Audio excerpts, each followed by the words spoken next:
Team video आप सभी के लिए उपस्थित करा रहे हैं और यह मास्टर वीडियो होगा। एग्जाम में जाने से पहले इस वीडियो को पूरा शुरू से अंत तक देखते जाइए। कोई भी क्वेश्चन आपका एग्जाम में छूटने वाला नहीं होगा।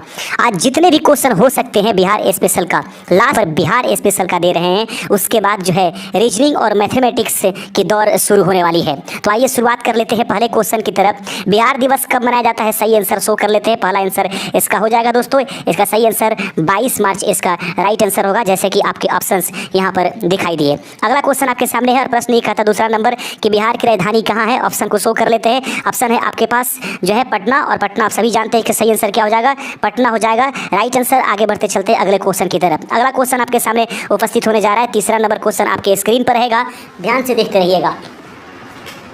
तीसरा नंबर क्वेश्चन आपके सामने है। प्रश्न कहता है, ध्यान रखिएगा, बिहार का उच्च न्यायालय कहाँ है? तो बिहार का उच्च न्यायालय पटना में है। शुरुआत करते चल रहे हैं। अब आज जो है अंतिम वीडियो हम मास्टर वीडियो आपको दे रहे हैं और इसमें संपूर्ण बिहार के जितने भी क्वेश्चन हो सकते हैं उन सभी को आपके लिए बिहार स्पेशल संपूर्ण बिहार के सभी MCQ आपके सामने उपस्थित है। बिहार की राजकीय भाषा कौन सी है? सही आंसर शो कर लेते हैं। सही आंसर हो जाएगा हिंदी, और उर्दू जो होगा यह बिहार की अपनी ये राजकीय भाषा के नाम से जानी जाएगी। अगला क्वेश्चन होगा कि बिहार का राजकीय वृक्ष कौन सा है? बिहार के राजकीय वृक्ष को हम लोग शो करते हैं और सही आंसर इसका हो जाएगा, आप सभी जानते हैं, पीपल। राइट आंसर इसका पीपल हो जाएगा। आगे बढ़ते चलते हैं, अगला क्वेश्चन देख लेते हैं। बिहार का अगला क्वेश्चन है कि बिहार का राजकीय पुष्प कौन सा है? सभी आंसर जानते हैं कि बिहार का राजकीय पुष्प जो है वह गेंदा है। आंसर शो कर लेते हैं और आंसर है गेंदा, आप सभी जानते हैं। अगला क्वेश्चन आपके सामने है। प्रश्न है कि बिहार का राजकीय पशु कौन सा है? तो बिहार का राजकीय पशु बैल है। आंसर शो कर लेते हैं। सही आंसर बैल हो जाएगा। आगे बढ़ते चलते हैं। अगला क्वेश्चन आप ध्यान रखते हैं। अगला क्वेश्चन है, बिहार का राजकीय पक्षी कौन है? गौरैया इसका सही आंसर हो जाएगा। आंसर शो कर लेते हैं और आंसर देखते चलिएगा। आगे बढ़ते चलते हैं अगले क्वेश्चन की तरफ। बिहार का प्रमंडल कितने हैं? बिहार के प्रमंडलों की संख्या जो है हमारे पास 9 हो जाएगी, आप सभी जानते हैं। आंसर को भी शो कर लिया है। आगे क्वेश्चन देखते चलते हैं। अगला क्वेश्चन है, बिहार में जिलों की संख्या कितनी है? तो बिहार में जिलों की संख्या 38 है। आगे बढ़ते चलते हैं। अगला क्वेश्चन आपके सामने 11 नंबर संपूर्ण बिहार की टोटल क्वेश्चन हम आज जो है आप सभी के सामने उपलब्ध करा दे रहे हैं। बिहार में अनुमंडलों की संख्या कितनी है? 101 इसका सही आंसर हो जाएगा। आगे बढ़ते चलते हैं। बिहार में विश्वविद्यालयों की संख्या कितनी है? तो बिहार में विश्वविद्यालयों की संख्या, आंसर शो कर लेते हैं। सही आंसर हो जाएगा इसका 21। बिहार में विश्वविद्यालयों की संख्या कुल कितनी है? 21 है। आगे बढ़ते चलते हैं। अगला क्वेश्चन है, बिहार में सर्वाधिक जनसंख्या वाला जिला कौन सा है? आप सभी जानते हैं कि बिहार में सर्वाधिक जनसंख्या वाला जिला जो है वो पटना है। ऑप्शन नंबर सी इसका सही आंसर हो जाएगा। अगला क्वेश्चन आपके सामने है। प्रश्न कहता है, ध्यान से देखिएगा। प्रश्न कहता है कि बिहार में सबसे कम जनसंख्या वाला जिला कौन सा है? तो बिहार में सबसे कम जनसंख्या वाला जिला जो है वह शेखपुरा है। ऑप्शन नंबर बी शो हो चुका है। आगे बढ़ते चलते हैं। अगला क्वेश्चन आपके सामने है कि बिहार में सबसे कम लिंगानुपात वाला जिला कौन सा है? तो सबसे कम लिंगानुपात वाला जिला जो है वह मुंगेर है। आगे बढ़ते चलते हैं। प्रश्न है कि मुंगेर बिहार में सबसे कम बिहार में सर्वाधिक लिंगानुपात वाला जिला कौन सा है? गोपालगंज इसका सही आंसर हो जाएगा। आंसर शो कर लिया गया है। आगे बढ़ते चलते हैं। अगला क्वेश्चन आपके सामने है। प्रश्न कहता है कि बिहार में सर्वाधिक साक्षरता वाला जिला कौन सा है? आप सभी जानते हैं सर्वाधिक साक्षरता वाला जिला रोहतास है। आंसर शो कर लेते हैं। रोहतास इसका सही आंसर हो जाएगा। अगला क्वेश्चन आपके सामने है कि बिहार में सबसे कम साक्षरता वाला जिला कौन सा है? आंसर शो कर लेते हैं। आंसर इसका शो करता है पूर्णिया। पूर्णिया का साक्षरता दर सबसे कम है दोस्तों। आगे बढ़ते चलते हैं। बिहार में सर्वाधिक वर्षा वाला जिला कौन सा है? तो सभी जानते हैं बिहार का जो पूर्वी जिला है जिसको हम लोग किशनगंज कहते हैं वह सर्वाधिक वर्षा वाला जिला है। आंसर शो कर लिया गया है। आगे बढ़ते चलते हैं। अगला क्वेश्चन आपके सामने 20 नंबर, बिहार में सबसे कम वर्षा वाला जिला कौन सा है? सही आंसर इसका हो जाएगा औरंगाबाद। सबसे कम वर्षा कहां पर होती है? औरंगाबाद में। और सबसे अधिक वर्षा कहां होती है? किशनगंज में। फटाफट हम भागने की कोशिश करेंगे क्योंकि अब समय बचा नहीं है। आज संपूर्ण बिहार की टोटल जो है MCQ हम अपने इस YouTube चैनल पर आप लोगों के लिए प्रदान कर दे रहे हैं। उसके बाद बिहार स्पेशल का वीडियो जो है ये हमारे YouTube चैनल ओपन स्टडी पर नहीं आएगा। अगला कोई कंटेंट हम लोग मैथ्स और रीजनिंग और ऐसे जो कंटेंट बचे हुए हैं उसको हम वन लाइनर के रूप में और फिर MCQ के रूप में लेकर के चलेंगे। अगला क्वेश्चन है, बिहार में सबसे ठंडा जिला कौन सा है? गया। और सबसे गर्म भी यही है। आगे बढ़ते चलते हैं। अगला क्वेश्चन देख लेते हैं। बिहार में सबसे बड़ा नगर कौन सा है? पटना इसका सही आंसर है। आंसर भी शो किया गया है। आगे क्वेश्चन देखते हैं। मूल रूप से बिहार शब्द का अर्थ क्या है? तो मूल रूप से बिहार शब्द का अर्थ जो है वह बौद्ध मठ होता है। आगे बढ़ते चलते हैं। बिहार में देखेंगे बिहार में नमक सत्याग्रह आरंभ कब हुआ था? आंसर शो कर लेते हैं। ऑप्शन नंबर सी इसका सही आंसर हो जाएगा। बिहार में नमक सत्याग्रह प्रारंभ हुआ था। ऑप्शन नंबर सी इसका राइट आंसर हो जाएगा। आगे बढ़ते चलते हैं। अगला क्वेश्चन है, बिहार का पृथक प्रांत के रूप में गठन की मांग प्रस्तुत की गई थी। तो बिहार के पृथक प्रांत के रूप में जो है गठन की मांग प्रस्तुत की गई थी 1926 ईस्वी में। ऑप्शन नंबर बी इसका राइट आंसर हो जाएगा। आगे बढ़ते चलते हैं। अगला क्वेश्चन देखते चलिएगा। बिहार का मुगल साम्राज्य के प्रांत के रूप में गठन कब हुआ? तो बिहार का मुगल साम्राज्य के प्रांत के रूप में गठन कब हुआ? आंसर शो कर लेते हैं। इसका सही आंसर 1580 होना चाहिए। बिल्कुल सही आंसर है। 1580 का वो दौर था। आगे बढ़ते चलते हैं। बिहार विधानसभा में वर्तमान में कितने सदस्य हैं? आंसर शो कर लेते हैं। ऑप्शन नंबर सी 20 का सही आंसर हो जाएगा। 243 बिहार विधानसभा में वर्तमान में सदस्य संख्या है। आगे बढ़ते चलते हैं, अगला क्वेश्चन देख लीजिएगा। बहुत मजेदार कंटेंट और बड़ी अच्छी तरीके से हम लोग आज संपूर्ण बिहार के जो है एमसीक्यू को कवर कर रहे हैं। बिहार से लोकसभा के लिए कितने सदस्य चुने जाते हैं? सही आंसर ऑप्शन नंबर डी हो जाएगा। 40 आंसर शो कर लेते हैं। आगे बढ़ते चलते हैं, अगला क्वेश्चन आपके सामने है, पटना उच्च न्यायालय की स्थापना कब हुई थी? तो पटना उच्च न्यायालय की स्थापना दोस्तों आप सभी जानते हैं, इसका सही आंसर 1916 हो जाएगा। ऑप्शन नंबर ए इसको शो कर लिया गया है। आगे बढ़ते चलते हैं, अगला क्वेश्चन है, प्रश्न कहता है कि बिहार में राज्यसभा की कितनी सीटें हैं? तो बिहार में राज्यसभा की कुल कितनी सीटें हैं? आंसर शो कर लेते हैं। ऑप्शन नंबर डी इसका सही आंसर हो जाएगा। तो राज्यसभा के सदस्यों की संख्या, झारखंड बिहार से पृथक कब हुआ था? राइट आंसर इसका सभी आप लोग जानते हैं, 15 नवंबर 2000 को। आंसर शो कर लेते हैं। ऑप्शन नंबर ए इसका सही आंसर हो जाएगा। आगे बढ़ते चलते हैं, थोड़ा सा और बड़ा कर लेते हैं इसको, और बड़ा करके और आपको दिखाने की कोशिश करते हैं। दोस्तों अगला क्वेश्चन आपके सामने है कि बिहार और उड़ीसा का विभाजन हुआ था। बिहार और उड़ीसा का विभाजन कब हुआ था? आंसर शो कर लेते हैं क्या? आंसर बिल्कुल शो कर लेते हैं, सही आंसर हो जाएगा ऑप्शन नंबर बी। आगे बढ़ते चलते हैं अगले क्वेश्चन की तरफ। अगला क्वेश्चन थोड़ा सा क्वेश्चन को बड़ा कर लेते हैं ताकि और मजा आए बहुत बढ़िया से, और आगे धीरे धीरे हम लोग लेकर चलते रहेंगे। क्वेश्चन है, बिहार सोशलिस्ट पार्टी के संस्थापक कौन थे? तो बिहार सोशलिस्ट पार्टी के संस्थापक कौन थे? आंसर शो कर लिया गया। सही आंसर है जयप्रकाश नारायण। आगे देखेंगे बिहार सोशलिस्ट पार्टी के संस्थापक कौन है? जयप्रकाश नारायण। आगे बढ़ते चलती हैं, थोड़ा सा और छोटा कर लेते हैं इसको ताकि बढ़िया से और समझ में आए। प्रश्न है, बिहार के प्रमुख समाचार पत्र बिहारी के संपादक कौन है? आंसर शो कर लेते हैं। सही आंसर है बाबू महेश्वर प्रसाद। याद रखेंगे बिहार के प्रमुख समाचार पत्र जो है बिहारी के संपादक कौन है? वो बाबू महेश्वर प्रसाद। आगे बढ़ते चलते हैं, थोड़ा सा और छोटा कर लेते हैं, लगता है कुछ छुपा हुआ है दाहिने साइड में। जी हाँ, इसको निकालने की कोशिश करते हैं। बिल्कुल अधिवेशन हुआ यहाँ पर, फिर हम बड़ा कर लेंगे, घबराइए नहीं। 35 नंबर क्वेश्चन है, बिहार में किस स्थान पर भारतीय राष्ट्रीय कांग्रेस 1922 का अधिवेशन हुआ था? आंसर शो कर लीजिए। सही आंसर गया हो जाएगा। सही आंसर क्या हो जाएगा? गया। तो बिहार में किस स्थान पर भारतीय राष्ट्रीय कांग्रेस का 1922 का अधिवेशन हुआ था? इसका सही आंसर ऑप्शन नंबर सी हो जाएगा। थोड़ा सा बड़ा कर लेते हैं ताकि और मजे आ जाए। जब जैसे क्वेश्चंस आएगा उस तरीके से हम लोग देखेंगे। बिहार में किसान सभा की स्थापना किनके द्वारा की गई थी? तो बिहार में किसान सभा की स्थापना करने वाले व्यक्ति ऑप्शन नंबर ए सजानंद सरस्वती इसका सही आंसर हो जाएगा। देख रहे हैं बहुत मजेदार तरीके से इसको सेट किया गया है, बहुत मजे तरीके से आप खेल रहे होंगे ताकि हमें भी कोई कंफ्यूजन नहीं रहे और आपको भी कोई कंफ्यूजन नहीं रहे। बिहार प्रांतीय किसान सभा का गठन इस सन में हुआ था। तो बिहार प्रांतीय किसान सभा का गठन कब हुआ था? थोड़ा सा हम भी कंफ्यूज है इसमें, एक बार आंसर शो कर लेते हैं। सही आंसर हो जाएगा ऑप्शन नंबर सी ईमानदारी पूर्वक। जो हम जानते हैं वही हम कहेंगे, अगर हमारे अंदर कमियां हैं तो बिल्कुल कहेंगे कि हमारी कमी है। आगे बढ़ते चलिए, ऑप्शन नंबर सी इसका सही आंसर हो जाएगा। अगला क्वेश्चन है 38 नंबर, बिहार बंगाल से कब पृथक हुआ था? आंसर शो कर लीजिए। आप सभी जानते हैं कि इसमें दो तरीके से देख लीजिए, 1911 1912 में कंफ्यूजन रहती है। आंसर शो कर लेंगे, पता चल जाता है 1912 ईस्वी में बिहार बंगाल से कब पृथक हुआ था? 1912। ऑप्शन नंबर बी इसका सही आंसर हो जाएगा। आगे बढ़ते चलिए, हमारे आंसर पढ़ने से, क्वेश्चन पढ़ने और आंसर बताने से पहले आप आंसर कमेंट करते चलिए ताकि आपको भी अंदाजा लगते चले। 1857 की क्रांति के बिहार के नेता कौन से? आंसर शो कर लीजिए, लेकिन उससे पहले आप सभी जानते हैं कुंवर सिंह इसका सही आंसर हो जाएगा। ऑप्शन नंबर कितना? ऑप्शन नंबर बी शो हो चुका है। आगे बढ़ते चलते हैं, पटना को प्रांतीय राजधानी बनाया था। याद रखेंगे पटना को प्रांतीय राजधानी किसने बनाया था? तो जो पाटलिपुत्र कह दे तो उस समय आप जो है उदयन को कहेंगे, लेकिन पटना जब कह दे तो ऑप्शन नंबर ए इसका सही आंसर हो जाएगा, शेर शाह ने। याद रखेंगे पटना को प्रांतीय राजधानी बनाया था। आज संपूर्ण बिहार की अंतिम वीडियो हम आपके सामने उपस्थित करा देते हैं। इसका पीडीएफ जो है आप चाहेंगे तो हम इसका पीडीएफ भी बना देंगे अगर आपकी डिमांड रही तो। आगे बढ़ते चलते हैं, बिहार में सर्वाधिक लोकप्रिय, देखेंगे बिहार में सर्वाधिक लोकप्रिय सुल्तान कौन थे? वाह वाह, बहुत अच्छा क्वेश्चन है। अब इसका आंसर बिल्कुल सही हो जाएगा, शेर शाह सूरी। बिहार में सर्वाधिक लोकप्रिय सुल्तान कौन थे? शेर शाह सूरी। आगे बढ़ते चलते हैं, अगला क्वेश्चन 42 नंबर आपके स्क्रीन पर, आंसर भी शो कर लेंगे। नालंदा विश्वविद्यालय का वैभव किसके हाथों नष्ट हुआ था? बिल्कुल सही, आप सभी जानते हैं बख्तियार खिलजी के माध्यम से नालंदा विश्वविद्यालय की जो है वैभव नष्ट हुआ था। ऑप्शन नंबर हम लोग शो कर लिए, ऑप्शन नंबर ए इसका सही आंसर हो जाएगा। आगे बढ़ते चलते हैं, अगला नंबर क्वेश्चन आपके सामने है, प्रश्न को ध्यान से देखते चलिएगा और प्रश्न को ध्यान से देखिए और थोड़ा सा छोटा करने की कोशिश करेंगे तो कि यह बड़ा क्वेश्चन है। प्रश्न है कि किस काल में बिहार की राजनीतिक शक्ति, शैक्षिक व सांस्कृतिक गरिमा खंडित हुई? आंसर शो कर लेते हैं। थोड़ा सा कंप्यूटर थोड़ी सी यहाँ पर मध्यकाल में, याद रखेंगे मध्यकाल, क्योंकि हम भी कंफ्यूज थे यहाँ पर किस काल में बिहार की राजनीतिक शक्ति, शैक्षिक एवं सांस्कृतिक गरिमा खंडित हुई? मध्यकाल में। आगे बढ़ते चलिए, थोड़ा सा कंफ्यूजन आपको हुआ होगा, आपके भी दिमाग मौर्य काल में जा रहा होगा, लेकिन सब कुछ आर पार हो गया जब इसका आंसर शो हुआ। प्रश्न आपके सामने है, किस मुगल शासक ने सर्वप्रथम बिहार को अपने साम्राज्य में मिला दिया था? तो किस मुगल शासक ने सर्वप्रथम बिहार को अपने शासन में मिलाया? तो सही आंसर अकबर था। याद रखेंगे 1580 के दौरान वो दौर था, 76 के बाद में जब बिहार को मुगल साम्राज्य के तहत इसको मिला लिया गया। बैटरी भी लो हो रहा है बट कोई बात नहीं, फिर से चार्ज कर लेंगे, फिर से इसको स्टार्ट करेंगे। किस मुगल शासक ने सर्वप्रथम बिहार को अपने साम्राज्य में मिलाया? अकबर इसका सही आंसर हो जाएगा। बिहार स्पेशल आप देख रहे हैं open study area YouTube channel पर। आज अंतिम मास्टर वीडियो आपको एमसीक्यू का दिया जा रहा है, जो संपूर्ण बिहार का सभी एमसीक्यू आपके लिए प्रदान कर दिए जाएंगे। यदि चैनल पर नए हैं, चैनल को सब्सक्राइब कर दीजिएगा और अपने दोस्तों में जरूर शेयर कर लीजिए ताकि उनका भी कुछ कल्याण हो जाए। दोस्त होते हैं इसलिए थोड़ा सा उनसे जलिए नहीं, कम से कम कोशिश कीजिए आप और वो दोनों सेलेक्ट हो जाइए। पाटलिपुत्र के संस्थापक कौन थे? जब पाटलिपुत्र पूछ देगा सही आंसर क्या बताया था? उदयन। जब पटना पूछ देगा तो शेरशाह सूरी हो जाएगा। पाटलिपुत्र में स्थित, याद रखेंगे, चंद्रगुप्त का महल मुख्यतः बना हुआ था। पाटलिपुत्र में स्थित रहने वाले चंद्रगुप्त का महल किससे बना हुआ है? बिल्कुल सही आंसर हो जाएगा, लकड़ी से बना हुआ है। आंसर शो करके देख लेते हैं, बिल्कुल सही है।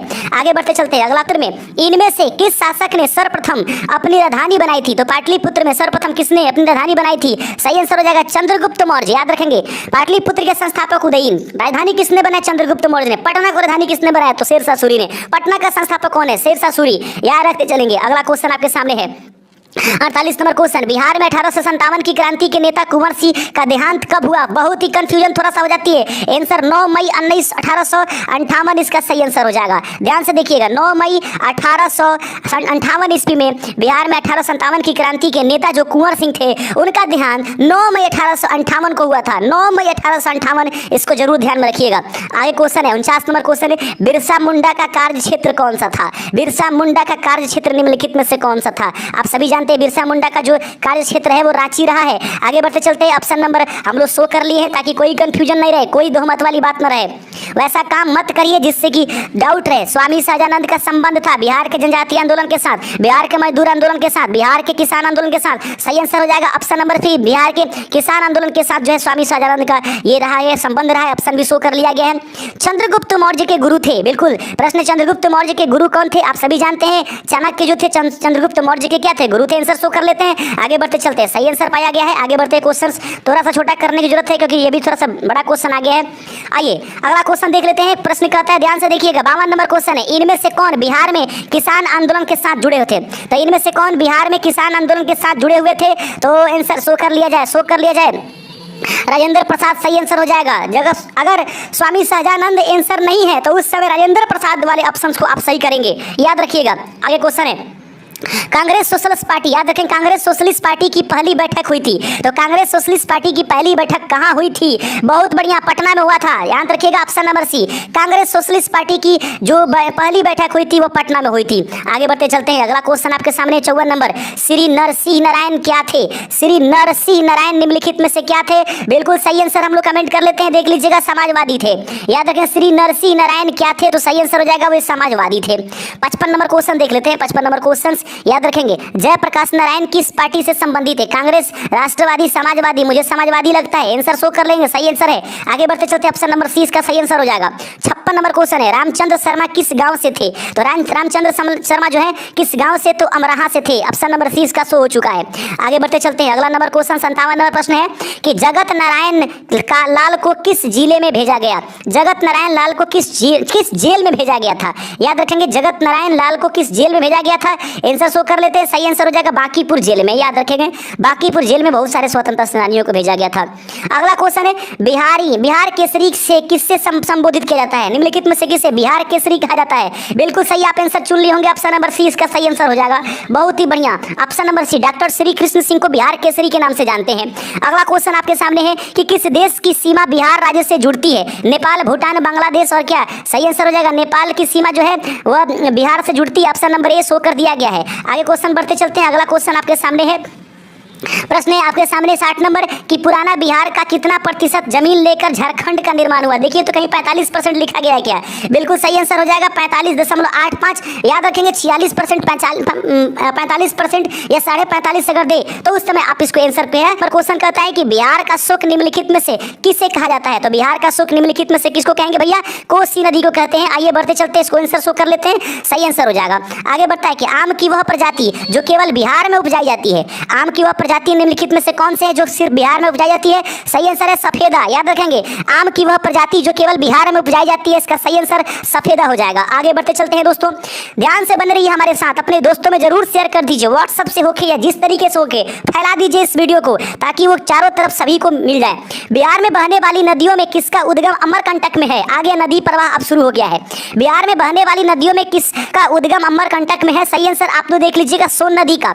सोन नदी का जो है वह दक्षिण बिहार से नहीं, दक्षिण भारत से यानी कि आकर के और दक्षिण की तरफ से गंगा नदी में मिलने वाली यह नदी है। 5% बैटरी हो गया, 2% जब हो जाएगा तो फिर इधर के लिए हम रुकेंगे, लेकिन हम नहीं रुकेंगे। हम जब वीडियो रिकॉर्ड कर रहे हैं तो उस समय अपना रुकेंगे, लेकिन आपका तो कंटिन्यू रहेगा। संपूर्ण बिहार राज्य स्थित है मैदानी क्षेत्र में, ताल क्षेत्र में, पठारी क्षेत्र में। सही आंसर ऑप्शन नंबर ए हो जाएगा, मैदानी क्षेत्र में। संपूर्ण बिहार कहाँ स्थित है? मैदानी क्षेत्र में उपस्थित है। अगला क्वेश्चन है, बिहार में तेल शोधक कारखाना है, बताइए। प्रश्न आपके सामने है कि बिहार में तेल शोधक कारखाना कहाँ है? सही आंसर हो जाएगा बरौनी में, याद रखेंगे। बरौनी में तेल शोधक कारखाना है बिहार में। आगे बढ़ते चलते हैं। मैंने थोड़ा सा बैटरी पर ध्यान नहीं दिया, वरना हम पूरा इसको चार्ज करके लगाते, बट कोई बात नहीं, आप टेंशन नहीं लीजिए ना, हम थोड़ी देर के बाद इसको रिकॉर्ड कर लेंगे, लेकिन आपका तो चलता रहेगा। प्रश्न है, बिहार की कौन सी नदी बहुउद्देशीय परियोजना का निर्माण कार्य किया जाता है? बिहार की कौन सी नदी पर बहुउद्देशीय परियोजना का काम किया जाता है? आइए आंसर शुरू कर लेते हैं, और सही आंसर है कोसी नदी पर। याद रखेंगे, बिहार की कौन सी नदी पर बहुउद्देशीय परियोजना का निर्माण किया जाता है? सही आंसर है कोसी नदी। बढ़ा लेते हैं आगे, क्वेश्चन आपके सामने है। प्रश्न कहता है, किस फसल के उत्पादन में बिहार देश में अग्रणी है? वह कौन सी फसल है जिसमें बिहार जो है देश में अग्रणी है? मखाना इसका सही आंसर हो जाना चाहिए, बिल्कुल सही आंसर है, आंसर शो कर लिया गया है। आगे क्वेश्चन आपके सामने है, बिहार में डालमिया नगर किसके लिए प्रसिद्ध है? ओहो, बहुत बढ़िया क्वेश्चन है, आंसर शो कर लिए, चमड़ा के लिए। याद रखेंगे, बिहार में डालमिया नगर जो है वो चमड़ा के लिए। डालमिया नगर कभी कभी आप कहीं देखेंगे यहाँ पर मिलता होगा सीमेंट के लिए भी, लेकिन यहाँ पर चमड़ा मुख्य रूप से उपस्थित होता है, और चमड़ा के लिए सबसे ज़्यादा यह इंपॉर्टेंट माना जाता है। बिहार में कोयले का अनुमानित भंडार है, बिहार में कोयले का अनुमानित भंडार लगभग कितना है? शो कर लीजिए, 16 करोड़ टन। याद रखेंगे, बिहार में कोयले का अनुमानित भंडार लगभग कितने हैं? 16 करोड़ टन। आगे बढ़ते चलती हैं। 17 नंबर क्वेश्चन, पूर्वी मध्य रेलवे क्षेत्र का मुख्यालय कहाँ स्थित है? वाह, आगे क्वेश्चन हाजीपुर वाला, सही आंसर हाजीपुर, सही आंसर हो जाएगा। पूर्वी मध्य रेलवे क्षेत्र का मुख्यालय जो है हाजीपुर में है। अगला क्वेश्चन 71 नंबर प्रश्न आपके सामने है। प्रश्न कहता है, बिहार में केला उत्पादन का प्रसिद्ध क्षेत्र कौन सा है? भागलपुर, हाजीपुर, मुंगेर। फिर से हाजीपुर वाला क्षेत्र आ गया, बिल्कुल सही, हाजीपुर वाला केला जरूर खाइए। आगे बढ़ते चलते 72 नंबर क्वेश्चन है, मखाना की खेती के लिए देश का अग्रणी राज्य कौन सा है? अभी तुरंत क्वेश्चन मिला था, बिहार, अपन बिहार। आइए ना कब अपना बिहार में। आगे बढ़ते चलते हैं, अगला क्वेश्चन आपके सामने है। 73 नंबर क्वेश्चन है, ककलोत जलप्रपात बिहार के किस जिले में स्थित है? ककलोत जलप्रपात बिहार के किस जिले में उपस्थित है? दोस्त याद रखिएगा, अगर ये वीडियो को संपूर्ण आप देख जाते हैं तो समझ लीजिए किसी भी बिहार के कॉम्पिटिटिव एग्जाम में बैठिए, इससे अलग क्वेश्चन आपको बिहार से संबंधित मिलने वाला नहीं है, ये चैलेंज है हमारा। आगे बढ़ते चलते हैं, ककोलत जलप्रपात बिहार के किस जिले में उपस्थित है? सही आंसर कर लीजिए, नवादा इसका सही आंसर होना चाहिए, बिल्कुल सही आंसर हो गया नवादा। आगे बढ़ते चलते हैं दोस्तों, आगे बढ़ते चलते अगला क्वेश्चन आपके सामने उपस्थित है। प्रश्न कहता है, 74 नंबर, निम्नलिखित में से कौन सा शहर बिहार के सबसे पूर्वी भाग में स्थित है? तो निम्नलिखित में से कौन सा शहर बिहार के सबसे पूर्वी भाग में स्थित है? तो सबसे पूर्वी भाग पूछा जा रहा है, वाह बहुत बढ़िया। कटिहार जो है अभी दिए गए ऑप्शन में सबसे पूर्वी है, लेकिन सबसे पूर्वी छोर पर जो है किशनगंज आता है, लेकिन सबसे पूर्वी जो ऑप्शन में दिया गया है उसमें कटिहार इसका सही आंसर हो जाएगा। आगे बढ़ते चलते 75 नंबर क्वेश्चन, निम्नलिखित झीलों में से कौन सी बिहार में स्थित है? निम्नलिखित में से कौन सा झील जो है वह बिहार में उपस्थित है? मुझे ऑप्शन नंबर ए लग रहा है। ओहो, मिस्टेक हो गया, मिस्टेक हुआ, अनुपम झील बिहार में है, गलती से थोड़ी हम भी यहाँ पर भड़के हुए हैं। प्रश्न निम्नलिखित में झीलों में से कौन सी बिहार में स्थित है? अनुपम झील इसका सही आंसर हो जाएगा। तो नालंदा विश्वविद्यालय जो था दोस्तों वह बौद्ध दर्शन के लिए प्रसिद्ध था, ऑप्शन नंबर सी इसका सही आंसर शो कर दिया गया है। अगला क्वेश्चन है कि नालंदा विश्वविद्यालय के विनाश के कारण निम्नलिखित में से कौन सा था? सही आंसर है मुसलमान। याद रखेंगे, नालंदा विश्वविद्यालय के विनाश के कारण थे मुसलमान, यानी कहने का मतलब बख्तियार खिलजी ने उसको बर्बाद किया था। बिहार आने वाला पहला अंग्रेज यात्री कौन था? तो सही आंसर आप सभी जानते होंगे कि सही आंसर इसका हो जाएगा रॉल्फ फिच। याद रखेंगे, बिहार आने वाले प्रथम अंग्रेज यात्री कौन था? Ralph Fitch, option number D इसका सही आंसर हो जाएगा। अंतिम मौर्य सम्राट निम्नलिखित में से कौन सा था? तो अंतिम मौर्य सम्राट था वह था बृहदत्त, ऑप्शन नंबर बी इसका सही आंसर हो जाएगा। 80 नंबर क्वेश्चन आपके सामने है। प्रश्न कहता है, गुप्त सम्राट जिसने हुनों को पराजित किया था निम्नलिखित में से कौन थे? सही आंसर हो जाएगा ऑप्शन नंबर ए, यानी कि स्कंदगुप्त यानी चंद्रगुप्त जो लिखा गया है स्कंदगुप्त आप समझेंगे। सम्राट अशोक के पिता का नाम निम्नलिखित में से क्या था? सही आंसर है बिंदुसार, ऑप्शन नंबर डी इसका सही आंसर हो जाएगा। आगे बढ़ते चलते हैं, अगला क्वेश्चन है 82 नंबर क्वेश्चन आपके सामने है। प्रश्न कहता है, अशोक के शिलालेखों में प्रयुक्त भाषा निम्नलिखित में से कौन सी थी? तो अशोक के जो शिलालेख थे उसमें पाली जो भाषा था वह प्रमुख रूप से प्रयुक्त किया गया था। आगे क्वेश्चन है 83 नंबर क्वेश्चन आपके सामने है। प्रश्न आपके पास 83 नंबर है, थोड़ा छोटा कर लेते हैं। प्रश्न कहता है स्टूडेंट्स ध्यान से देखिएगा, 83 नंबर क्वेश्चन है कि वह स्रोत जिसमें पाटलिपुत्र के प्रशासन का वर्णन किया गया है वह निम्नलिखित में से कौन सा था। तो सही आंसर है ऑप्शन नंबर सी अर्थात इंडिका में इसका प्रयोग किया गया है। आगे बढ़ते चलते 84 नंबर क्वेश्चन आपके सामने है, अजात शत्रु के वंश का नाम क्या था। तो अजात शत्रु के वंश का नाम जो हर्यक वंश था, ऑप्शन याद रखेंगे हर्यक वंश से संबंधित है अजात शत्रु, इसे पितृहंता वंश भी कहा गया है। आगे क्वेश्चन है कि अजात शत्रु किस राज्य के पराजित नहीं कर सका। अजात शत्रु किस राज्य को निम्नलिखित में से वो कौन सा राज्य है जिसको पराजित करने में सफल रहा। सही आंसर है अवंती। याद रखेंगे अजात शत्रु किस राज्य को पराजित नहीं कर सका, अवंती इसका सही आंसर हो जाएगा। 86 नंबर क्वेश्चन है कि ईसा पूर्व 6ठी सदी में विश्व की प्रथम गणतांत्रिक व्यवस्था कहाँ थी। आप सभी जानते हैं यह जो था वैशाली में उपस्थित था। ऑप्शन नंबर ए इसका सही आंसर हो जाएगा। 87 नंबर क्वेश्चन है कि निम्न नदियों में सबसे अधिक नदी पथ परिवर्तन निम्नलिखित में से कौन सी नदी कहती है। तो सही आंसर कोसी नदी हो जाएगा। कोसी नदी अपने मार्ग बदलने के लिए जानी जाती है, इसे बिहार का शोक भी कहा जाता है। 88 नंबर क्वेश्चन है किसके प्रयत्नों से बिहार प्रांतीय कांग्रेस का दूसरा अधिवेशन हुआ था। सही आंसर है option number C Shri Deepnarayan Singh. किसके प्रयत्नों से बिहार प्रांतीय कांग्रेस का दूसरा अधिवेशन हुआ, ऑप्शन नंबर सी इसका सही आंसर हो जाएगा। लगातार आप हमारे साथ बने रहिए और यदि चैनल पर नए चैनल को सब्सक्राइब कर दीजिएगा क्योंकि बिहार स्पेशल का ये अंतिम वीडियो है और कल से धुआं हर चीज होने वाला है। लगातार वीडियोज आपके लिए उपलब्ध किया जाएगा और संपूर्ण बिहार का सभी ऑब्जेक्टिव आज आपके सामने प्रस्तुत किया जा रहा है। निम्नलिखित में से बिहार के कौन से जिलों के कुछ इलाके पश्चिम बंगाल को दिए गए थे। याद रखेंगे सही आंसर है ऑप्शन नंबर आपके पास ऑप्शन नंबर बी पूर्णिया और मानभूम। याद रखेंगे पूर्णिया और मानभूम के कुछ क्षेत्र जिसको पुरुलिया भी कहते हैं उसको पश्चिम बंगाल को दे दिया गया था। 90 नंबर क्वेश्चन है कि स्वतंत्रता पूर्व बिहार में बड़े जमींदारों की राजनीतिक शक्ति बचाने का माध्यम था। स्वतंत्रता पूर्व बिहार में बड़े जमींदारों की राजनीतिक शक्ति बचाने का निम्नलिखित में से कौन सा माध्यम था। सही आंसर है आर्थिक स्थिति को। या बलदेव सहाय ने महाधिवक्ता पद से के त्यागपत्र कब दिया था। बलदेव सहाय ने महाधिवक्ता पद से त्यागपत्र दे दिया था, वह ईस्वी कौन सा था। 1942 भारत छोड़ो आंदोलन के समय बलदेव सहाय ने महाधिवक्ता पद से त्याग दे दिया था। आगे क्वेश्चन है आपके सामने और अगला क्वेश्चन है 92 नंबर। प्रश्न कहता है कि कांग्रेस सोशलिस्ट पार्टी की पहली बैठक पटना में हुई, यह कब हुई थी। सही आंसर है 1934 ईस्वी में हुआ था। प्रश्न कहता है कांग्रेस सोशलिस्ट पार्टी की पहली बैठक पटना में कब हुई थी। 1934 ईस्वी में। आगे क्वेश्चन है 93 नंबर क्वेश्चन है कि मुजफ्फरपुर में किंग्सफोर्ड की हत्या का प्रयास कब किया गया था। सही आंसर है इसके लिए खुदीराम बोस को जो है फांसी भी दिया गया था। आगे सही आंसर है इसका अब 1908 ईस्वी में। 94 नंबर क्वेश्चन है कि पटना कलम अथवा पटना शैली का अंतिम चित्रकार किसे माना जाता है।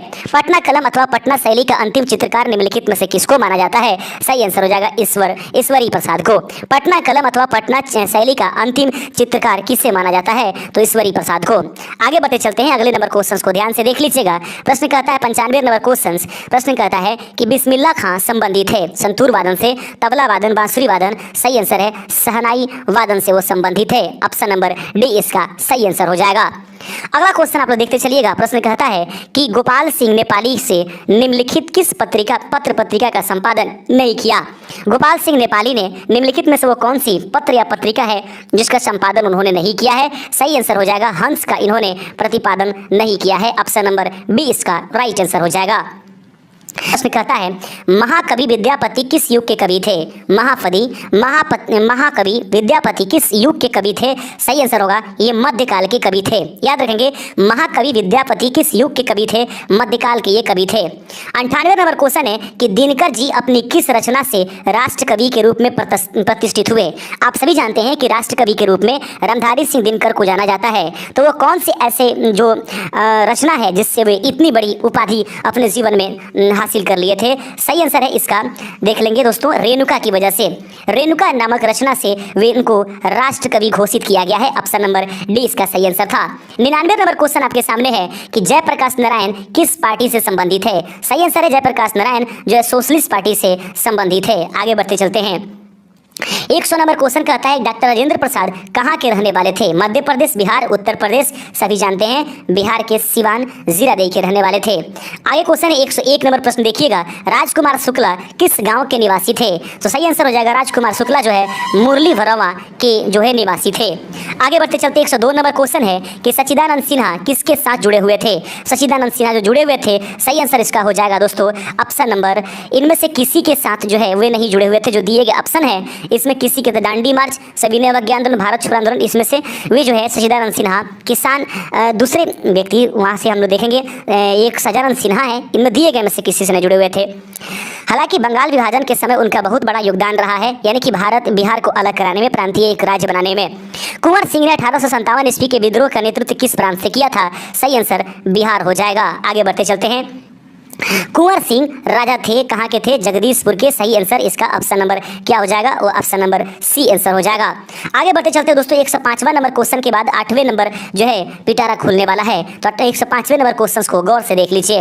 प्रश्न कहता है, बिल्कुल ध्यान से देखिए, थोड़ा सा और छोटा करने की जरूरत पड़ेगी। प्रश्न आपके सामने है, प्रश्न को ध्यान से पढ़ लेते हैं। कुंवर सिंह के विरुद्ध आरा में अंग्रेजी फौज का नेतृत्व करने वाला पहला सेनानायक इनमें से कौन सा था?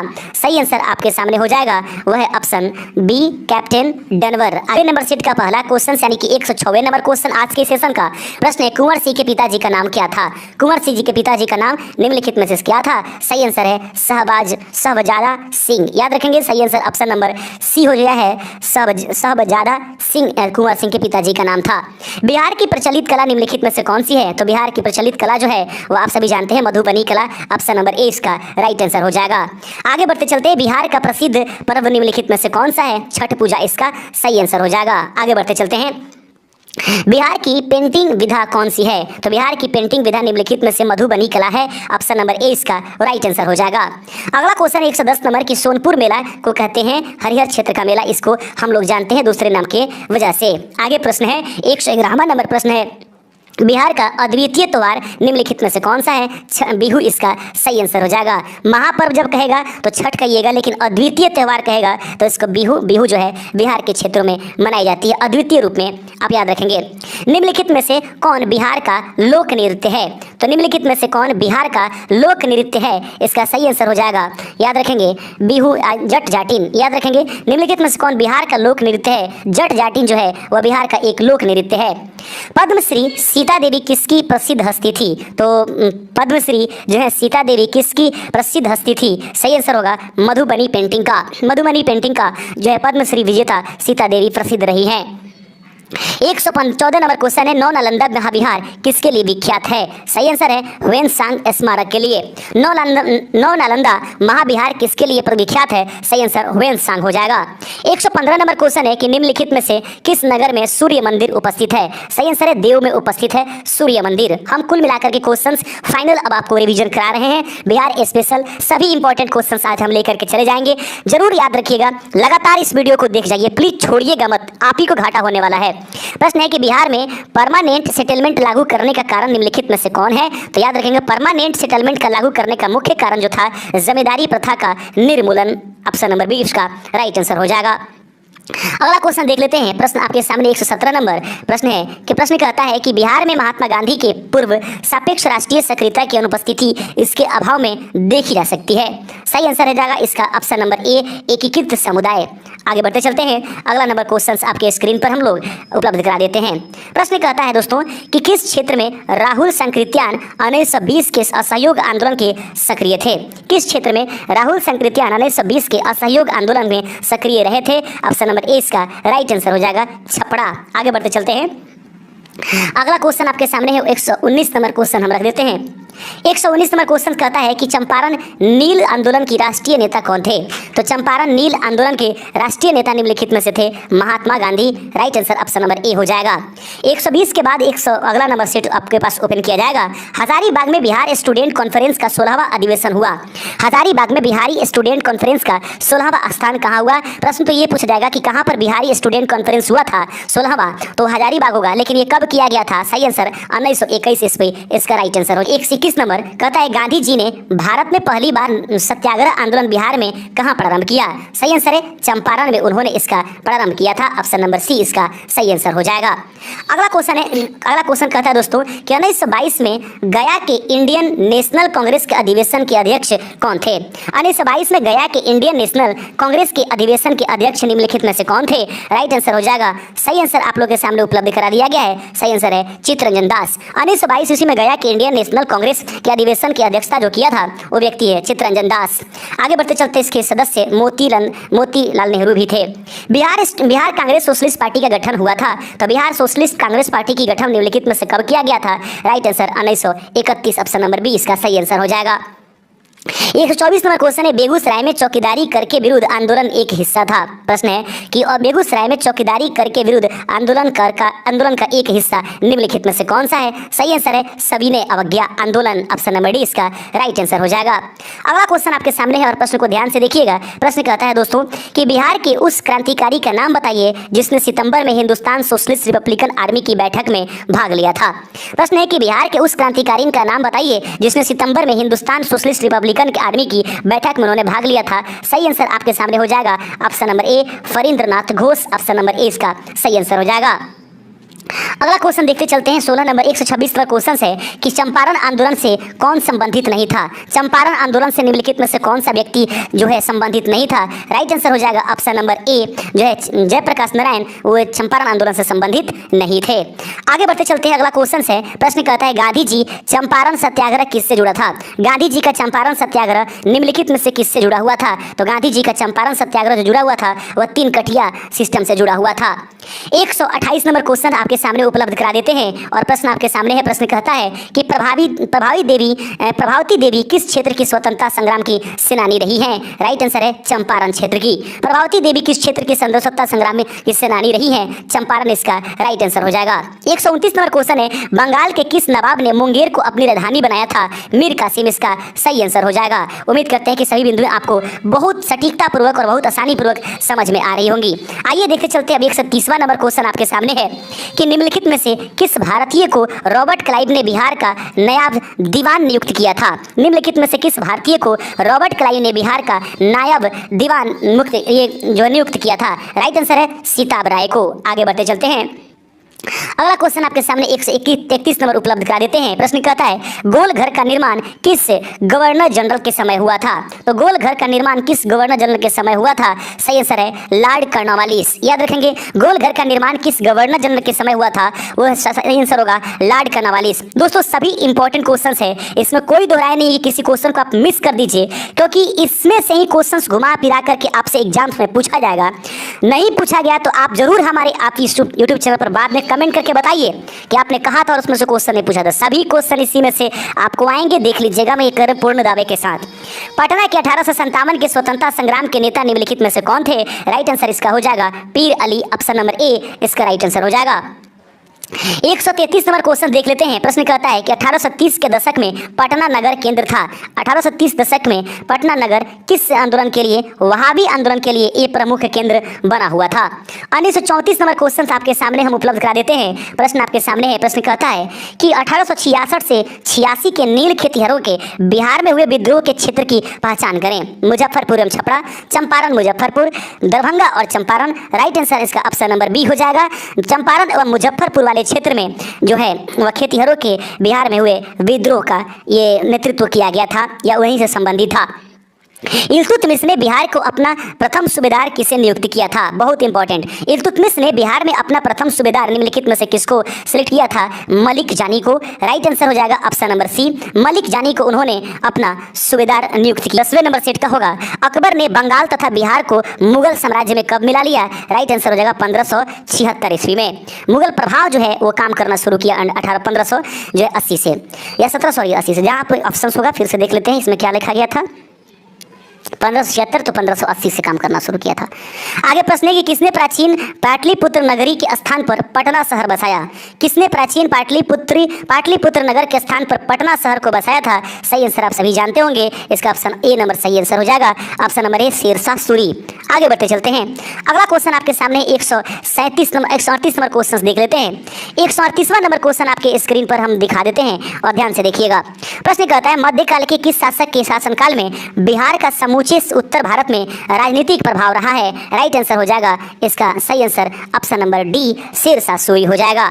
आगे बढ़ते चलते 139 नंबर क्वेश्चन की तरफ। 139वां नंबर क्वेश्चन आपके स्क्रीन पर है कि मुगलों के पतन के बाद बिहार किसके अधीन आ गया? सही आंसर हो जाएगा ऑप्शन नंबर सी बंगाल के नवाबों के अधीन आ गया। तो मुगलों के पतन के बाद बिहार किसके अधीन आ गया? बंगाल के नवाबों के अधीन आ गया था। आगे प्रश्न है, सम्राट शाह आलम द्वितीय ने ईस्ट इंडिया कंपनी को बंगाल तथा उड़ीसा की दीवानी कब हस्तांतरित किया था, प्रदान किया था। आगे प्रश्न देख लेंगे। तो सम्राट शाह आलम द्वितीय ने ईस्ट इंडिया कंपनी को बंगाल तथा उड़ीसा की जो दीवानी है वह कब उनको समर्पित किया था, ये आपके पास प्रश्न है। सही आंसर हो जाएगा ऑप्शन नंबर ए, 12 अगस्त 1765 ईस्वी में। आगे बढ़ते चलते हैं। 141 नंबर क्वेश्चन है कि किस मुगल शासनकाल में बिहार की खोई हुई प्रतिष्ठा जो है आंशिक रूप से स्थापित हुआ। प्रश्न है कि किस मुसलमान शासक के शासनकाल में जो है बिहार की खोई हुई प्रतिष्ठा वापस आई। सही आंसर है बिहार शेरशाह सूरी के शासनकाल में। अगला क्वेश्चन आपके सामने है। प्रश्न कहता है 142 नंबर, विश्व का पहला गणतंत्र वैशाली किसके द्वारा स्थापित किया गया है। राइट आंसर इसका सही आंसर हो जाएगा लिस्बियों के द्वारा। आगे बढ़ते चलते हैं। अगला क्वेश्चन है 143 नंबर क्वेश्चन को ध्यान से देखिएगा। प्रश्न कहता है कि बिंबिसार ने निम्नलिखित किस राज्य में वैवाहिक संबंध स्थापित नहीं किया था। प्रश्न है कि बिंबिसार ने निम्नलिखित में से किस राज्य से वैवाहिक संबंध, आप सभी जानते हैं कि वैवाहिक संबंध स्थापित करके बिंबिसार अपने साम्राज्य को फैला रहा था। तो निम्नलिखित में से कौन सा वह स्थान है जहां से उनका वैवाहिक संबंध स्थापित नहीं हुआ था। सही आंसर होगा विदेश से, वरना कौशल, मदुरै और ये क्या वजीर लिच्छवी से उसका संबंध स्थापित हुआ था। अगला क्वेश्चन आपके सामने है 144 नंबर क्वेश्चन को ध्यान से देखिए। राजकुमारी चेलना कौन थी। राजकुमारी चेलना निम्नलिखित में से कौन थी। तो सही आंसर है वो बिंबिसार की जो उन्होंने क्या था राजकुमारी से उन्होंने शादी किया था, उसी में से वज्जी लिच्छवी की राजकुमारी थी। वज्जी की लिच्छवी की राजकुमारी थी राजकुमारी चेलना। आगे बढ़ते चलते हैं। अगला क्वेश्चन है 145 नंबर क्वेश्चन है। प्रश्न को ध्यान से देखिएगा और बहुत बढ़िया क्वेश्चन है। प्रश्न कहता है कि निम्नलिखित किस राजा ने वैवाहिक नीति अपनाकर अपने राज्य की स्थिति मजबूत किया था। राइट आंसर आप सभी जानते हैं बिंबिसार, इसका सही आंसर हो जाएगा। कुछ देर पहले हम इसके बारे में डिस्कस किए हैं। 146 नंबर क्वेश्चन है कि अजातशत्रु ने अवंती के हमले से बचने के लिए किलाबंदी की थी, उसने वह किला कहाँ बनवाया था। राइट आंसर हो जाएगा इसका ऑप्शन नंबर बी, राजगृह में उन्होंने बनवाया था। अगला क्वेश्चन है मगध की प्रथम, ध्यान से देखेंगे, मगध की प्रारंभिक प्रथम राजधानी कौन सी थी। सही आंसर है कि मगध की प्रथम प्रारंभिक राजधानी गिरिव्रज, जिसको हम लोग वर्तमान समय में राजगृह के नाम से भी जानते हैं। अगला क्वेश्चन देख लेते हैं। 148 नंबर क्वेश्चन आपके सामने है और 148वें नंबर क्वेश्चन को ध्यान से देखिएगा। प्रश्न कहता है, ध्यान से देखिए, किस शासक द्वारा सर्वप्रथम पाटलिपुत्र का राजधानी के रूप में चयन किया गया। प्रश्न आपके सामने उपस्थित करा दिया गया है। प्रश्न को ध्यान से देखिएगा, किस शासक द्वारा सर्वप्रथम पाटलिपुत्र का राजधानी के रूप में चयन किया गया। राइट आंसर हो जाएगा ऑप्शन नंबर, आप ध्यान से देखिए, इसका राइट आंसर है ऑप्शन नंबर सी, उदयन। अब थोड़ा सा क्वेश्चन घुमा फिरा होने लगा। क्वेश्चन है उदयन के बाद मगध साम्राज्य पर किस राजवंश का स्थापना हुआ था। सही आंसर हो जाएगा शिशुनाग का, ऑप्शन नंबर डी इसका राइट आंसर हो जाएगा। मेगास्थनीज के पुस्तक का नाम निम्नलिखित में से क्या था। इंडिका, इसका 151 नंबर क्वेश्चन कहता है कि पाटलिपुत्र को इनमें से किस शासक ने सर्वप्रथम अपनी राजधानी बनाई थी। सही आंसर आप सभी जानते हैं कि सबसे पहले ऐसा करने वाला व्यक्ति चंद्रगुप्त मौर्य थे। आगे बढ़ते चलते, ऑप्शन नंबर इसका सी आंसर सही था। आगे क्वेश्चन है कि मौर्य काल में शिक्षा का सर्वाधिक प्रसिद्ध केंद्र निम्नलिखित में से कौन था। तो तक्षशिला। मौर्य काल में शिक्षा का सर्वाधिक वहीं के आचार्य थे कौन, चंद्रगुप्त मौर्य के गुरुजी। आगे बढ़ते थे, यानी कि कौटिल्य। कौटिल्य का अर्थशास्त्र कितने अधिकरणों में विभाजित है। बहुत इंपॉर्टेंट क्वेश्चन, सही आंसर है 14 भागों में। कौटिल्य का अर्थशास्त्र कितने अधिकरणों में विभाजित है। राइट आंसर इसका 14 हो जाएगा। अगला क्वेश्चन 154 नंबर प्रश्न है कि निम्नलिखित में से किस चंद्रगुप्त मौर्य का विशिष्ट रूप से वर्णन हुआ है। वह है निम्नलिखित में से चंद्रगुप्त मौर्य का विशिष्ट रूप से वर्णन हुआ है, वह निम्नलिखित में से है। सही आंसर हो जाएगा इसका आगे option number D, Chandragupta Maurya का। आगे क्वेश्चन 155 नंबर क्वेश्चन है कि जिसके ग्रंथ में चंद्रगुप्त मौर्य का विशिष्ट रूप वर्णन हुआ है, वह निम्नलिखित में से कौन सा है। सही आंसर आपके सामने हो जाएगा विशाखदत्त। आगे बढ़ते चलते हैं। अगला क्वेश्चन है 156 नंबर कि मगध में मौर्य वंश के शासनकाल की स्थापना की थी। सही आंसर हो जाएगा चंद्रगुप्त मौर्य ने, ऑप्शन नंबर सी इसका सही आंसर हो जाएगा। अगला क्वेश्चन आपके सामने है, ध्यान से देखिएगा। प्रश्न कहता है, प्रश्न को ध्यान से देखिए, निम्नलिखित में से मगध का कौन सा राजा सिकंदर महान समकालीन था। राइट आंसर इसका हो जाएगा ऑप्शन नंबर डी, धनानंद, इसको धनानंद भी कहते हैं। 158 नंबर क्वेश्चन है कि नंद वंश के पश्चात मगध पर किस राजवंश का शासन हुआ। चंद्रगुप्त मौर्य, यानी कि मौर्य वंश का, ऑप्शन नंबर ए इसका राइट आंसर हो जाएगा। किस सम्राट ने स्वयं को एकराट कहा था? तो किस मगध सम्राट ने स्वयं को एकराट कहा था? महापद्मनंद इसका सही आंसर हो जाएगा। अगला क्वेश्चन आपके सामने है और प्रश्न को ध्यान से देखिए। प्रश्न कहता है 160 नंबर, अभिलेखों में किस शासक का उल्लेख प्रियदर्शी एवं देवानाम प्रिय के रूप में जाना गया है? याद रखेंगे अशोक इसका सही आंसर हो जाएगा। आगे बढ़ते चलते हैं अगले नंबर क्वेश्चन की तरफ। प्रश्न कहता है कि गुप्त वंश के किस शासक को भारत का नेपोलियन कहा जाता है? Right answer Samudragupta, option number A इसका राइट आंसर हो जाएगा। फाइनल आज रिवीजन चल रहा है संपूर्ण बिहार के जीके जीएस का। इसके बाद बिहार स्पेशल का कोई वीडियोस नहीं आएगा, इसके बाद दूसरे वीडियोस ही आएंगे। निम्नलिखित में से गुप्त वंश के किस शासक को विक्रमादित्य भी कहा जाता है? राइट आंसर है चंद्रगुप्त द्वितीय को विक्रमादित्य के नाम से भी जाना जाता है। अगला क्वेश्चन है मौर्य वंश के पश्चात किस वंश का स्थापना हुआ था? तो मौर्य वंश के बाद शुंग वंश का स्थापना हुआ था। अगला क्वेश्चन है 164 नंबर कि अशोक के ब्राह्मी अभिलेखों का सर्वप्रथम किसने पढ़ा था? जेम्स प्रिंसेप इसका सही आंसर हो जाएगा, जो कि सिर्फ यहाँ पर प्रिंसेप दिया गया है। ऑप्शन नंबर बी इसका राइट आंसर है। केवल वह स्तंभ जिसमें अशोक ने स्वयं को अपने सम्राट बताया था वह कौन सा है? मस्की तथा मस्की के लघु शिलालेख में अशोक ने स्वयं को मगध का सम्राट बताया था। 166 नंबर क्वेश्चन है जो कि 12वें नंबर सेट का है। प्रश्न कहता है अर्थशास्त्र के अनुसार सीता भूमि का अभिप्राय निम्नलिखित में से कौन सा था? राइट आंसर हो जाएगा सीता भूमि जो है वह कहा जाता था जनजातियों द्वारा जोती जाने वाली भूमि को, अर्थात जोती जाने वाली भूमि को अर्थशास्त्र में यानी कि मौर्य के लोगों द्वारा क्या कहा जाता था? तो उसे हम लोग सीता भूमि कहते हैं, यानी कि जो जोती जाती थी। प्रश्न है सेंड्रोकोटस ने चंद्रगुप्त मौर्य की पहचान किसने की थी? सेंड्रोकोटस के रूप में चंद्रगुप्त मौर्य की पहचान करने वाला व्यक्ति कौन था? सही आंसर है विलियम जोन्स ने इसकी पहचान की थी। वह स्रोत जिसमें पाटलिपुत्र के प्रशासन का वर्णन उपलब्ध है वह निम्नलिखित में से कौन सा है? सही आंसर है इंडिका। आगे बढ़ते चलते हैं। अगला क्वेश्चन बिहार में भांगर मिट्टी मिलती है, बिहार में भांगर मिट्टी किधर मिलती है? तो याद रखेंगे पूर्णिया, सहरसा, दरभंगा, मुजफ्फरपुर वाले क्षेत्र में, अर्थात ये उत्तरी पूर्वी बिहार में यह मिट्टी मिलती है जिसको भांगर मिट्टी कहते हैं। इसका मतलब पुरानी रोड मिट्टी होती है। आगे है बिहार राज्य में सबसे लंबा रेल पुल किस नदी पर है? सोन नदी इसका सही आंसर हो जाएगा, ऑप्शन नंबर डी। आगे क्वेश्चन है बिहार की कुल भौगोलिक क्षेत्र का वनाच्छादित प्रदेश लगभग कितने हैं? सही आंसर है 17% क्षेत्रों पर यहाँ पर वन उपलब्ध है। आगे बढ़ते चलते हैं अगले नंबर क्वेश्चन की तरफ आगे बढ़िए। प्रश्न की तरफ भागते हैं। 172 नंबर क्वेश्चन आपके सामने है। प्रश्न कहता है कि निम्नलिखित में से किस अखबार का प्रकाशन पटना में होता था? निम्नलिखित में से किस अखबार का प्रकाशन पटना में होता था? राइट आंसर इसका हो जाएगा इंडियन नेशन का। इंडियन नेशन का जो है वह जो छपाई होती थी वह प्रकाशन पटना से होता था। बिहार का प्रमुख खाद्यान्न फसल निम्नलिखित में से कौन सा है? सही आंसर है यहाँ के लोग भारी मात्रा में चावल, गेहूं और मक्का का उपयोग खाद्य पदार्थों के रूप में करते हैं। प्रमुख भोजन है यहाँ का। त्रिवेणी नहर में किस नदी से पानी आता है? राइट आंसर है गंडक नदी से त्रिवेणी नहर में पानी आता है। उताइएगा नहीं, थोड़ा लेट की करके थोड़ा देर में कट करके ये वीडियो देख लीजिए, लेकिन देख लीजिएगा टोटल जरूर, या एकदम बिल्कुल अफसोस नहीं रहे किसी भी प्रकार से। निम्न में से कौन दो नदियाँ अमरकंटक से उद्गीत होती है? सही आंसर है नर्मदा और सोन नदी जो है अमरकंटक से निकलती है। 176 नंबर क्वेश्चन है वर्तमान में बिहार में संपत्ति का मुख्य स्रोत निम्नलिखित में से कौन सा है? कृषि जो है कृषि प्रधान प्रदेश माना जाता है बिहार को। अगला क्वेश्चन आपके सामने है और ध्यान से देखिएगा। अगला क्वेश्चन है प्रश्न कहता है 177 नंबर कि बिहार सरकार द्वारा कर्मचारियों के वेतन एवं पेंशन पर अपने समस्त संसाधनों का कितना प्रतिशत व्यय किया जाता है? राइट आंसर है 46% व्यय जो होता है बिहार में सरकार द्वारा कर्मचारियों के वेतन एवं पेंशन पर की जाती है। आगे बढ़ते चलते हैं। अगला क्वेश्चन आपके सामने है। प्रश्न कहता है कि वर्ष 2006 से 7 में बिहार का विकासात्मक व्यय जो है इसके कुल व्यय का कितना था? तो इसको हम छोड़ देते हैं क्योंकि यह ज़्यादा करंट अफेयर्स के रूप में नहीं है। हम लोग इसको ऐसे क्वेश्चंस को ध्यान में देखेंगे, कोई ज़्यादा इंपॉर्टेंट अभी फिलहाल वाला आएगा उसको देखेंगे। बिहार में पहली बार किनके द्वारा राज्य का आर्थिक सर्वेक्षण प्रस्तुत किया गया था? सुशील कुमार मोदी इसका सही आंसर हो जाएगा, ऑप्शन नंबर बी। भारत में चालू मूल्यों पर प्रति व्यक्ति न्यूनतम आय वाला राज्य कौन सा है? बिहार इसका सही आंसर हो जाएगा, सबसे न्यूनतम आय वाला। 81 नंबर क्वेश्चन जो कि 13वें नंबर सेट से है। नरेगा योजना का खर्च केंद्र और राज्य के बीच किस अनुपात में वहन किया जाता है?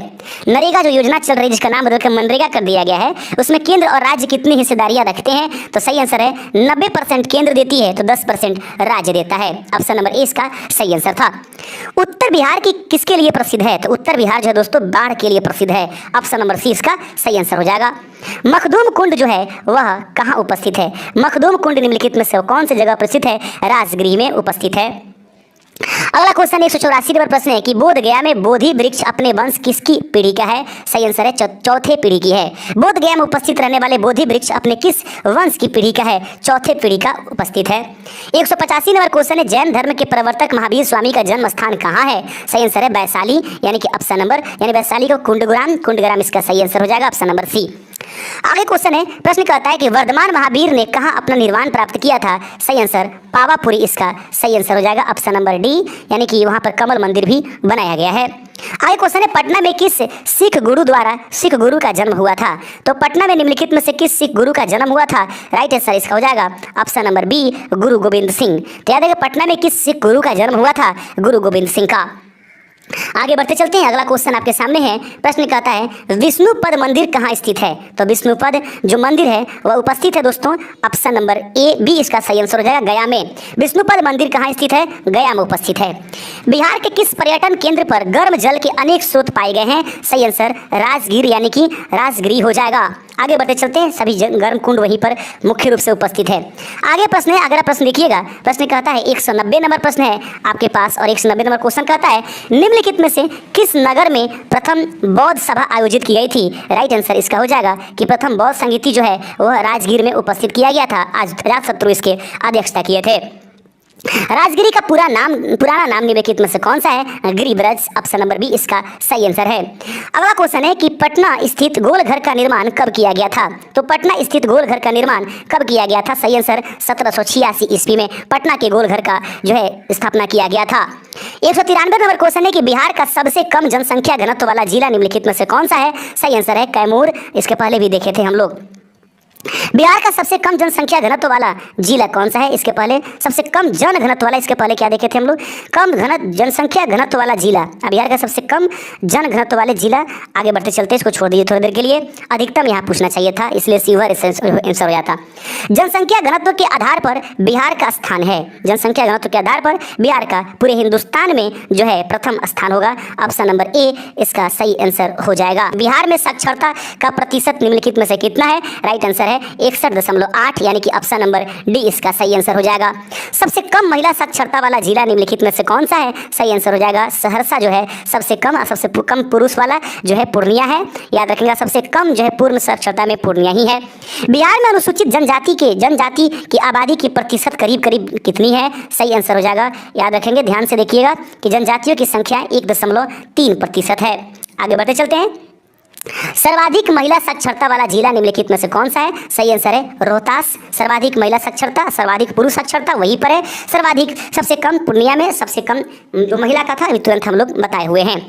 आगे क्वेश्चन है, अगला क्वेश्चन आप देखेंगे 200 नंबर क्वेश्चन आपके स्क्रीन पर होगा। प्रश्न कहता है 200 नंबर, प्रश्न कहता है कि भारत में जनसंख्या के अनुसार तीसरा व क्षेत्रफल के अनुसार 12वां राज्य निम्नलिखित में से कौन सा है? तो सही आंसर है बिहार, ऑप्शन नंबर बी इसका सही आंसर है। इससे दो चीजें हो जाती हैं कि क्षेत्रफल के अनुसार बिहार का देश में कौन सा स्थान है।